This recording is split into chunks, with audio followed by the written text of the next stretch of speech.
பீர்மேடு தேவிக்குளம் எல்லாம் போன போது குளமாவது மேடாவது எல்லாம் இந்தியாவில தானே இருக்கின்றது. அப்ப இந்த இந்திய நிலைப்பாட்டை அண்ணன் விஜய் இருக்கிறாரா?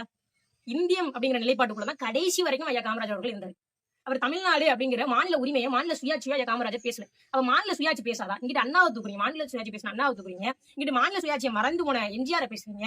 ஏதாவது ஒரு கொள்கை தெளிவு இருக்கா தாவேக்காவுக்கு? எந்த கொள்கை தெளிவும் இல்லை.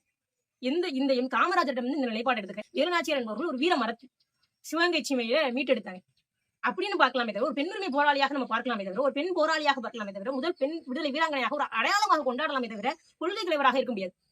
ஏன்னா அது மன்னராட்சி முறையில இருந்தது. இப்ப நம்ம மக்களாட்சி முறையில இருக்கும். அப்படி நீங்க கொள்கை தலைவராக இருப்பதற்கு வேலுநாச்சியாரே இருப்பீங்க. சரி, வேலுநாச்சியார் என்ன எடுக்கிறீங்க அப்படின்னு பேசணும். அஞ்சலி அம்மாள்கிட்ட என்ன எடுக்கிறீங்க? அஞ்சலி அம்மாள் காந்தியவாதி அப்படின்னு எடுத்துக்கிட்டீங்கன்னா, ஒரு காந்தியவாதி ஒருபோதும் மாநில சுயாட்சியே பேச மாட்டாங்க. அப்ப நீங்க மாநில சுயாட்சி பேசுவீங்களா இல்ல காந்தியவாதத்தை பேசுவீங்களா? அஞ்சலி அம்மாளை தூக்கி வச்சிருக்கீங்க. உங்ககிட்ட அண்ணல் அம்பேத்கரும் மாநில சுயாட்சியை விரும்பியவர் அல்ல.